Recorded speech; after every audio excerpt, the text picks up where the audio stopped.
কোন বান্দা বান্দি আল্লাহর কাছে গুনার জন্য লজ্জিত হইয়া কান্দে রে, আমার আল্লাহ ফেরেশতাদেরকে জিজ্ঞাসা করবে, ফেরেশতারা বল আমার বান্দা কেন কান্দে? ফেরেশতারা বলবে মালিক আপনার বান্দা জাহান্নামের ভয়ে কান্দে। আল্লাহ বলেন জাহান্নামকে আমার বান্দা দেখছে? না মালিক, জাহান্নাম কোনোদিন দেখে নাই। তাহলে কেন কান্দে? বলে আলেমদের জবানে জাহান্নামের ভয়ের কথা শুনছে এই জন্য কান্দে। আল্লাহ বলেন আর কিসের জন্য কান্দে? বলে মালিক রে আপনার বান্দা জান্নাতের আশায় কান্দে। আমার মালিক জিজ্ঞাসা করে ফেরেশতারা শুন আমার বান্দা কি জান্নাতের আরামায়েশ দেখছে? না মালিক দেখে নাই। তাহলে কেন কান্দে? বলে জান্নাতের আশায় কান্দে, জাহান্নামের ভয়ে কান্দে। আল্লাহ গুনার উপরে লজ্জিত হইয়া বান্দা কান্দে গো। আল্লাহ বলেন নজুলে রহমতের সময় তার জিন্দেগির গুনার উপরে লজ্জিত হয়ে গেছে। যেই সময় পশু পাখিরা ঘুমায়া যায়, যেই সময় মানুষ তার স্ত্রী পুত্র লইয়া ঘুমায়, ঠিক এই মুহূর্তে বান্দা আমি আল্লাহর কুদরতি পায়ে পড়িয়া বান্দা কান্দে। আমি আল্লাহর কুদরতি, আমি আল্লাহর রহমতের মধ্যে জোশ উঠে গেছে। বান্দা ওয়াদা দিলাম, বান্দায় যদি চোখের পানি ছেড়ে দিয়া কান্না শুরুই করে দিল, লজ্জিতই হয়ে গেল, আমিও ফেরেশতাদেরকে সাক্ষী রেখে ওয়াদা করলাম আমার বান্দার সমস্ত গুনাহ চোখের পানিটা নাকের ডগায় আসার আগে আগে জিন্দেগির সব গুনাহ মাফ করে দিলাম। আমরা তো ঈমানের দাবি নিয়ে এখানে বসছি, কেউ কিন্তু বেঈমান হইয়া বসি নাই গো। সবার ভিতরে ঈমান আছে, দাড়ি আছে, টুপি আছে, নামাজ পড়ি, সর্বদিক মিলাইয়া ঈমানদার দাবি করে প্যান্ডেলের ভিতরে ঢুকলাম। এখন আমাদেরকে ঈমানের দাওয়াত দেওয়া হয় কেন? কথা কন। আল্লাহ বলেন ঈমান আনতে হবে। ঈমান তোমরা আনছি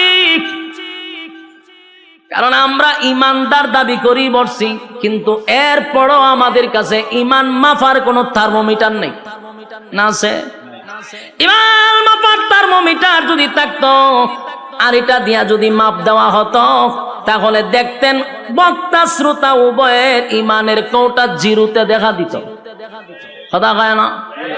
কারণ আমরা কোন কথা ঈমান যায়, কোন কথা ঈমান আয় এটাই জানি না। ঈমান মাপার কোন থার্মোমিটার আমাদের কাছে নাই রে। এই জন্য আমরা সুদ খায়াও ঈমানদার দাবি করি, ঘুষ খাওয়ার পর ঈমানদার দাবি করি, নামাজ না পড়াও ঈমানদার দাবি করি, টেন্ডারবাজি সাদাবাজি কইরাও ঈমানদার দাবি করি, খুন বদমাশি কইরা ঈমানদার দাবি করি, এরপরে দর্শনের সেঞ্চুরি করার পর ঈমানদার দাবি করি, আর লুটপাট করার পর ঈমানদার দাবি করি। বাস্তব না বাস্তব? এর একটা কারণ হলো ঈমান মাপার কোনো থার্মোমিটার নাই, যার কারণে সবাই দাবি কইরা বসে রয়েছি আমরা ঈমানদার ঈমানদার। আমরা যদি আসলে ঈমানদার হতাম তাহলে আল্লাহ ঈমানদারকে ঈমানের ওয়াজ করতো না।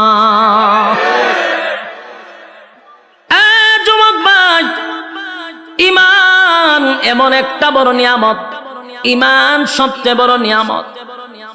ঈমান কেমনে যায় আমরা জানিও না, হাসতে হাসতে ঈমান আমরা বিক্রি করে দেই। 5 টাকার চার কাছেও ঈমান বিক্রি হয়। কথা কই না দি? বুড়া বুড়ির সময় এলে দেখবেন লাঙ্গল মার্কায় গিয়া চা খাওয়ায়, কয় বুট কারে দিবি, আপনারই দিব। চা আপনি খাওয়াইছেন, বুট আপনারই দিব। এবার আনারস মার্কা চা খাওয়াইছে, বুট কারে দিবি, আপনারই তো দিব। চা আপনি খাওয়াইছেন, বলে হ। একতারা মার্কা গিয়া জিগায় বুট কারে দিবি, কফি খাওয়াইলাম, বুট কারে দিবি, আপনারই দিব। বলুন তো দেখি বুট কয়টা দিল? কয়জন রে? বুট একটা দিল 3 জন রে। ঈমান আছে না গেছে? তাহলে আমাদের অভ্যাস এত খারাপ, 5 টাকার কাছে ঈমান বিক্রি হয়। কথা কয় না?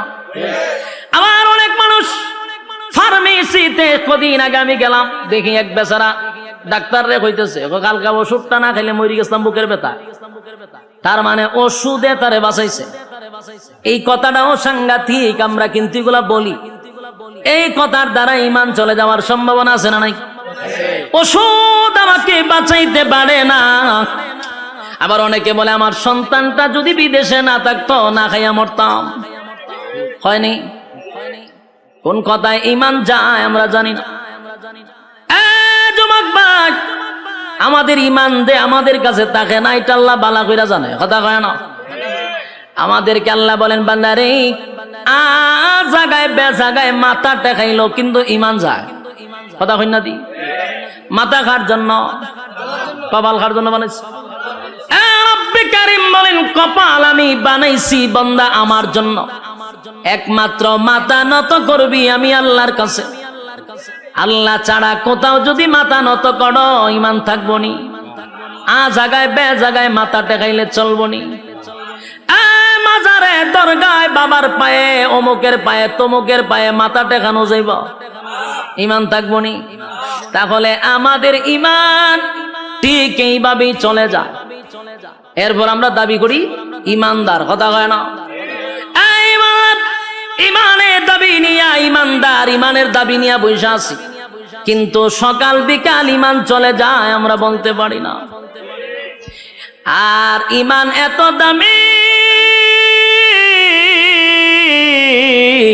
ঈমানটা এত দামি এত দামি এত দামি। আল্লাহ বলে বান্দারে ঈমান যদি থাকে পাহাড় পরিমাণ গুনাহ যদি হয়, আল্লাহর হক নষ্ট করছেন বান্দা যদি একটা সময় ভিতরে এটা বুঝে আসে যে আমি গুনাহ করতে করতে পাহাড় পরিমাণ করছি, গুনাহ করতে করতে সাগরের পেনা পরিমাণ কইরা ফলাইছি, এটা যদি একটা সময় বুঝে আসে, আর বান্দা যদি তার সমস্ত গুনাহর উপরে লজ্জিত হয়ে যায়, ঈমান আছে কিন্তু গুনাহ আছে, ঈমান থাকার পরে গুনাহ আছে নি? গুনাহ আছে, ঈমানও আছে গো। গুনাহটা যদি সাগরের ফেনার মতো হয়ে যায়, পাহাড় পর্বতের মতো হয়ে যায়, আর এই গুনাহর উপরে যদি বান্দা কোনো সময় লজ্জিত হয়ে যায়, বান্দা যদি লজ্জিত হইয়া চিন্তা করে আমি তো গুনাহ করছি, আমার গুনাহটা যদি আমার মা দেখতো গো, সন্তান বলে কোনোদিন মা পরিচয় দিত না। গুনাহ যদি বাবায় দেখতো, সন্তান বলে পরিচয় দিত না। আমি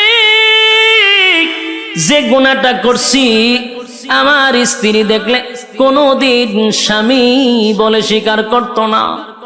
আমার গুনাহ যদি আমার সন্তান দেখে বাবা বলে পরিচয় দিবে না। আল্লাহ আমি এত জঘন্য গুনাহ করলাম, আসমানের নিচে আমার মতো গুনাহগার কেউ নাই।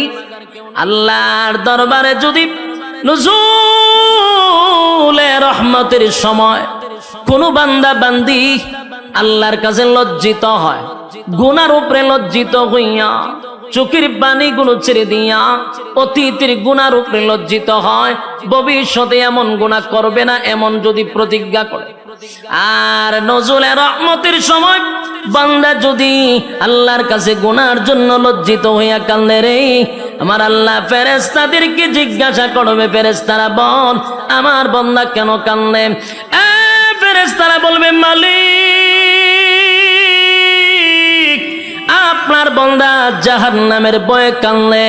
আল্লাহ বলেন জাহান্নামকে আমার বান্দা দেখছে না মালিক, জাহান্নাম কোনোদিন দেখে নাই, তাহলে কেন কান্দে? বলে আলেমদের জবানে জাহান্নামের ভয়ের কথা শুনছি এই জন্য কান্দে। আল্লাহ বলেন আর কিসের জন্য কান্দে? বলে মালিক রে আপনার বান্দা জান্নাতের আশায় কান্দে। আমার মালিক জিজ্ঞাসা করে ফেরেশতারা শুন আমার বান্দা কি জান্নাতের আরামায়েশ দেখছে? না মালিক দেখে নাই, না মালিক দেখে নাই, তাহলে কেন কান্দে? বলে জান্নাতের আশায় কান্দে, জাহান্নামের ভয়ে কান্দে। আল্লাহ গুনার উপরে লজ্জিত হইয়া বান্দা কান্দে গো। আল্লাহ বলেন নুজুলে রহমতের সময় তার জিন্দেগির গুনার উপরে লজ্জিত হয়ে গেছে, যেই সময় পশু পাখিরা ঘুমায়া যায় যেই সময় মানুষ তার স্ত্রী পুত্র লইয়া ঘুমায়, ঠিক এই মুহূর্তে বান্দা আমি আল্লাহর কুদরতি পায়ে পড়িয়া বন্যা কান্দে, আমি আল্লাহর কুদরতি, আমি আল্লাহর রহমতের মধ্যে জোশ উঠে গেছে। বান্দা ওয়াদা দিলাম, বান্দায় যদি চোখের পানি ছেড়ে দিয়া কান্না শুরুই করে দিল, লজ্জিতই হয়ে গেল, আমিও ফেরেশতাদেরকে সাক্ষী রেখে ওয়াদা করলাম আমার বান্দার সমস্ত গুনাহ চোখের পানিটা নাকের ডগায় আসার আগে আগে জিন্দেগির সব গুনাহ মাফ করে দিলাম। একটা জবান বন্ধ রাখবেন না, কোন আল্লাহু আকবার, আরো জোরে কোন আল্লাহু আকবার। গুনার উপরে লজ্জিত হয়, রব্বে কারীম বলেন গুনার উপরে লজ্জিত হইলে আমি মাফ করে দেই, কিন্তু শর্ত হলো ঈমান। জোরে কোন শর্ত হলো, গুনাহ করার পরে আল্লাহ বলেন আমার হক নষ্ট করলে মাফ করে দিব। ঈমানটা লইয়া যদি কবরে যাস, আল্লাহ কয় গুনার কারণে হয়তো বা জাহান্নামের আগুন দিয়া জ্বালাবো পোড়াবো, কিন্তু ঈমান নামক দৌলতের কারণে আমি আল্লাহ তোর একটা সময় হলো জান্নাতে দিব। সুবহানাল্লাহ। বলুন কিসের কারণে? ঈমানের কারণে। ঈমান যদি থাকে গো, আমার মালিক বলেন জাহান্নামের আগুনে পোড়াইয়া তোরে জান্নাত দিব। আর ঈমান যদি না থাকে অনন্তকাল জাহান্নামের আগুনে জ্বলতে হবে। কথা হয় না? ঈমান এত গুরুত্বপূর্ণ, ঈমান এত গুরুত্বপূর্ণ, এই জন্য আল্লাহ বলেন ইল্লাল্লাযীনা আমানু, ঈমান আনতে হবে আমি আল্লাহর উপরে। ঈমান কার উপরে? যুবক ভাই, ঈমান সাধারণ কোনো বিষয় না। যত বেশি ঈমান আপনার মজবুত হবে তত বেশি পরীক্ষা আসবে। কথা হয় না? নরমাল ঈমানদারের উপরে তো পরীক্ষা হয় না। কথা এখন ঠিক নেই? ঈমান যত শক্ত পরীক্ষা তত বেশি। প্রত্যেকটা মুমিনের উপরে পরীক্ষা হয়, কিন্তু এই পরীক্ষায় উত্তীর্ণ হতেই হবে। পরীক্ষা ছাড়া কেউ জান্নাতে যেতে পারবো? কথা হয় না দি? প্রত্যেকটা মুমিনের পরীক্ষা হবে, ঈমানের পরীক্ষা হয়। ঈমানের পরীক্ষা না দিয়া কেউ জান্নাতে যেতে পারে না। যুবক ভাইরা, আজকে গোটা পৃথিবীর মধ্যে তাকায়া দেখেন, ফিলিস্তিনিরা এখন ঈমানের পরীক্ষা দিতেছে।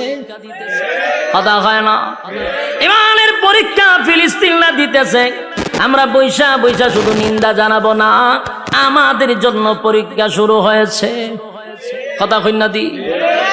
ফিলিস্তিন মার খায় আর আমরা এখানে বৈশা বৈশা শুধু নিন্দা জানাই, কিন্তু আমরা জানি না ঈমানের পরীক্ষা বাংলাদেশের মুসলমানের উপর শুরু হয়েছে। ঠিক বাড়ি দিয়া কইবে, পাকিস্তানের উপর ঈমানের পরীক্ষা শুরু হয়েছে। 57টা মুসলিম দেশে ঈমানের পরীক্ষা শুরু হয়েছে, কিন্তু আমরা মুসলমান লাল চামড়া কুত্তাগুলির পা ছাড়তেছি, পরীক্ষার খবর নাই। বাস্তব না বাস্তব? লাল চামড়াদের পা চাড়তেছি প্রত্যেকটা মুসলমানের দেশে, প্রত্যেকটা নাগরিক, প্রত্যেকটা ঈমানের উপরে পরীক্ষা শুরু হয়ে গেছে। বাংলাদেশে বসে আছি, ঈমানের পরীক্ষা শুরু হয়েছে নি? পরীক্ষা শুরু হয়ে গেছে। মুসলমানের রক্ত ঝরতেছে আর তুমি তসবিহ টপলে এখন চলবে না। এখন কি তসবিহ যাওয়ার সময়? সম্মানিত সুধী, গোটা বিশ্বের সব মুসলমান ঐক্যবদ্ধ হতে হবে, এক প্ল্যাটফর্মে আসতে হবে। বিশেষ করে আমরা যারা আছি, আমাদেরকেও সর্বপ্রথম এক হতে হবে। ঐক্য ছাড়া বিকল্প কোনো রাস্তা নাই। আপনারা কি আওয়াজ করতাম? আমরার মধ্যে ঐক্য নাই, কপাল তো আমরার খারাপ। এতগুলা ইসলামিক দল না হইয়া যদি সব মিললে একটা হইতো, কিতাব বোঝেন রাম বামরা কথা কইবার সাহস পাইতো না আমরার লগে। কিন্তু আমরা 15 জন হইলে একটা ব্যানার লই আমি একটা দল, 20 জন হইলে আরেকটা দল। ওমা দলের অভাব নাই।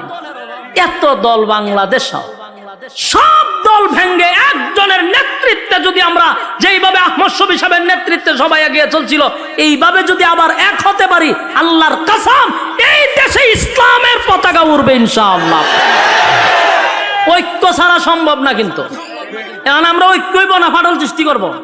এজন্য আমাদের উলামায়ে কেরামদের উচিত আমরা এখন ঐক্য হওয়া দরকার, মাঝখানে ডুইক্কা ফাটল সৃষ্টি করার কোনো দরকার নাই।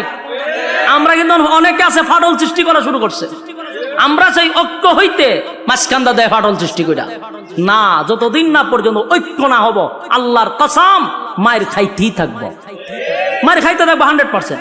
আজকে আপনি খাইতেছেন, কালকে আমারও ধরবো, এটা নিশ্চয়তা নাই। আপনারা ধরছে আর আমি যদি আমার দল না কে সুখদের 2 দিন পর আপনারা শেষব, এটা নিশ্চিত থাকেন।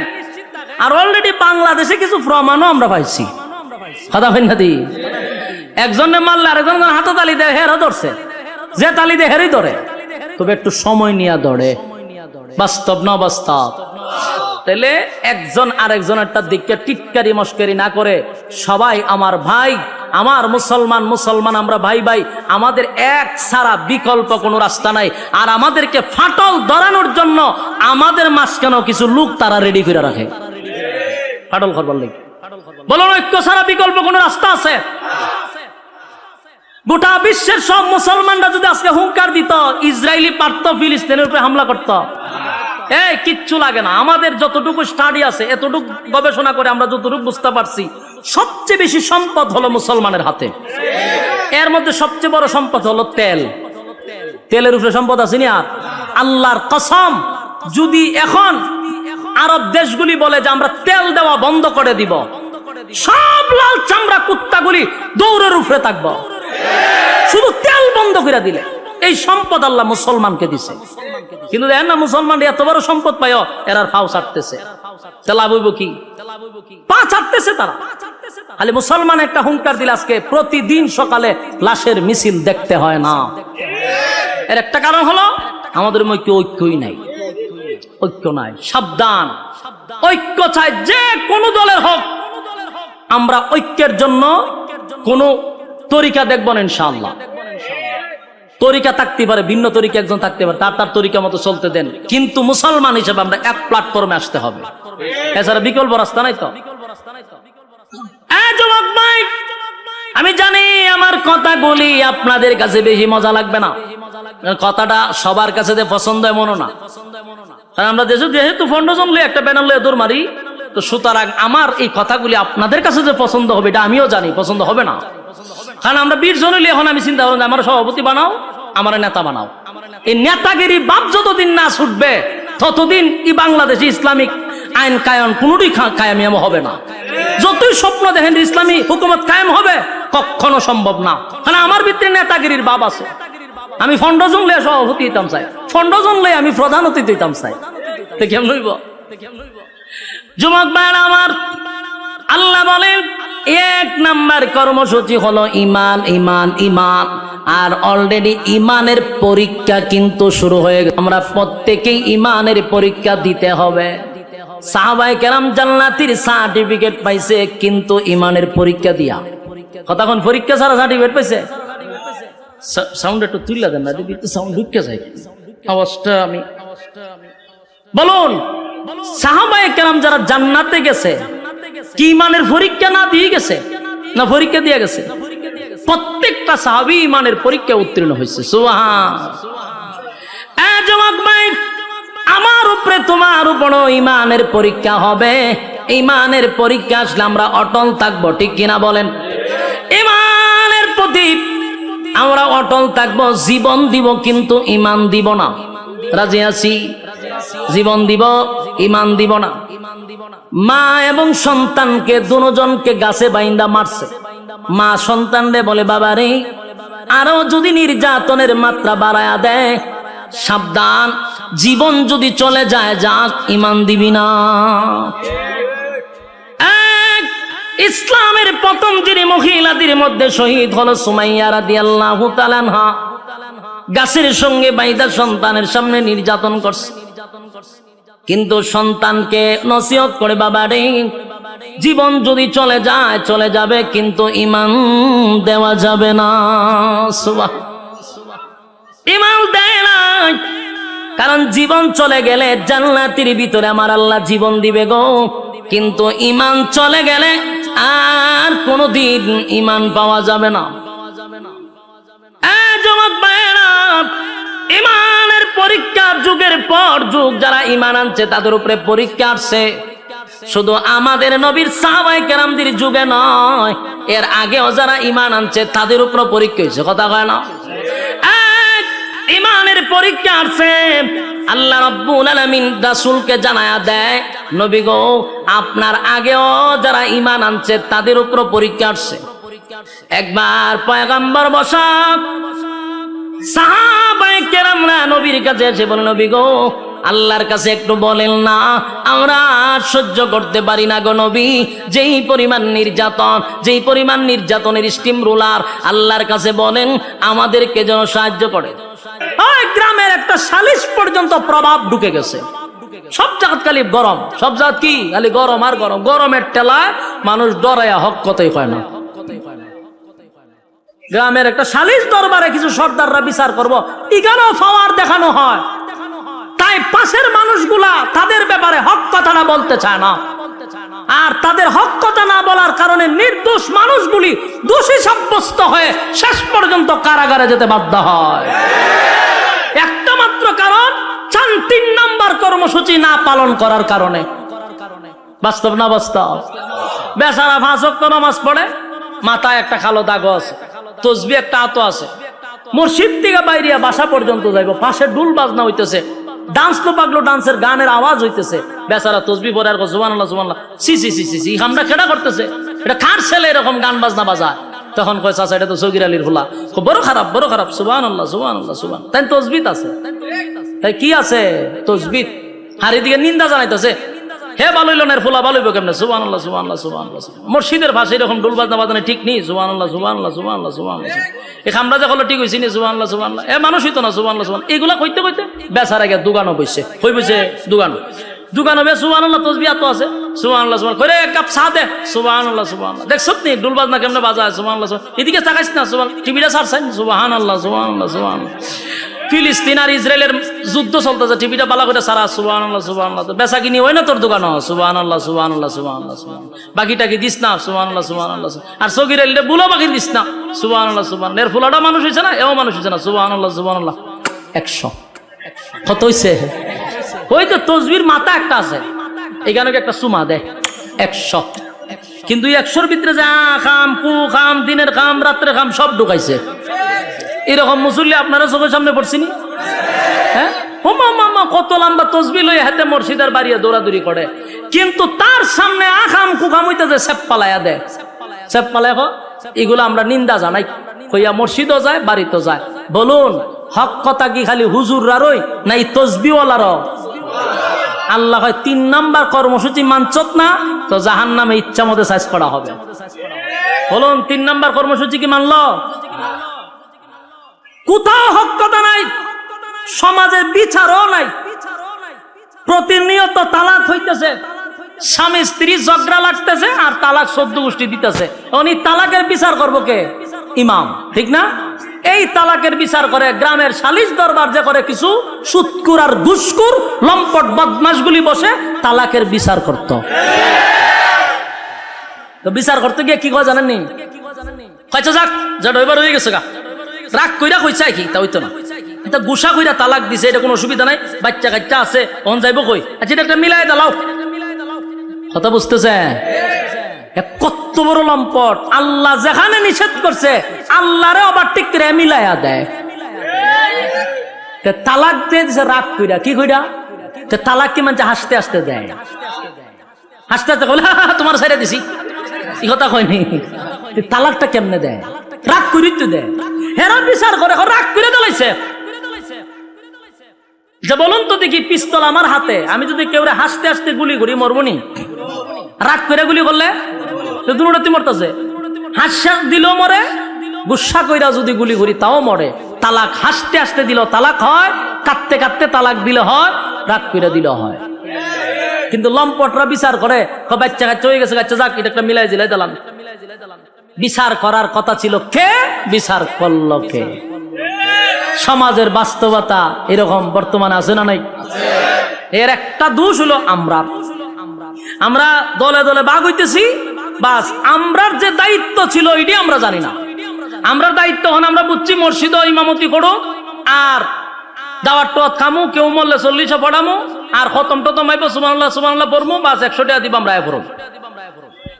দুঃখের সাথে বলতেছি, এটা কি আমরা দায়িত্ব?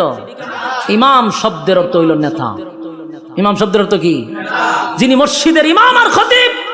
একটা চেয়ারম্যানের চেয়ে তার পাওয়ার বেশি, এলাকার সমস্ত সালিশ দরবার তার করা দরকার ছিল, ঠিক কিনা বলেন? আজকে যদি ইমাম আর খতিব যদি এলাকার বিচার করত, এলাকার সালিশ দরবারে ইমামদের হাতে দায়িত্ব দেওয়া হতো, আল্লাহর কসম নির্দোষ মানুষ কোন সময় দোষী হতো না, দোষী মানুষ নির্দোষ হতো না, তালাকপ্রাপ্ত মহিলারা যারা সন্তান জন্ম দিত না।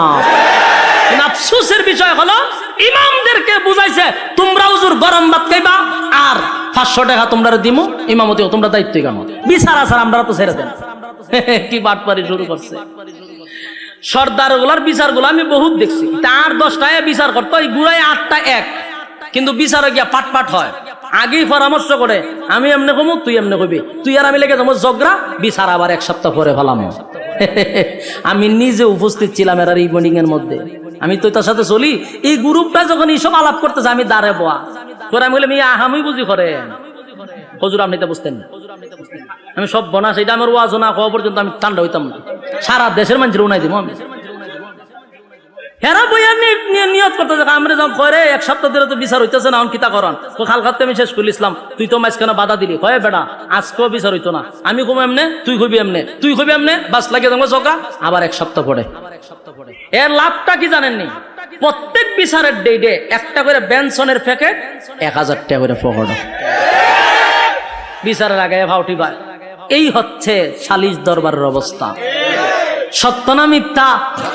আর বর্তমানে গরিবের তো বিচার নাই, ও যার টাকা নাই এর বিচারও নাই। বাস্তব না বাস্তব? হ্যাঁ, সত্য না মিথ্যা? আওয়াজ দিয়ে কোন সত্য কথা বলে যাই, মন দিয়ে শোনেন সবাই, সত্য কথা বলে যাই, মন দিয়ে শোনেন সবাই, এই সমাজের কোনো কাজে শান্তি তো ভাই মোটে নাই, এই সমাজের কোনো কাজে শান্তি তো ভাই মোটে নাই।